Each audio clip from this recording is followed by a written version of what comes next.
The citation situation mini course is actually pretty in-depth, and its purpose is to teach you how to properly cite sources in your work and how to vet reputable sources in the first place. However, I also wanted to be realistic that if you're reviewing sources to cite, you also want to be fairly fast and efficient in understanding these sources and not making inaccurate conclusions from them.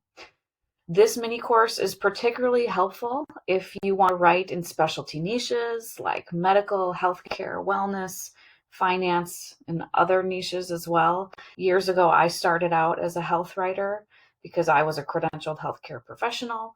Over time, I had to develop citation best practices and best practice guidelines for more junior writers. So, this is how this mini course came to be.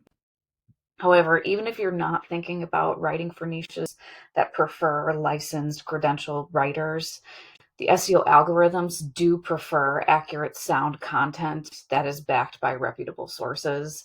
So this is still important for all content writers to know. And you'll definitely learn how to better understand and interpret reputable citations, even if you have no academic background.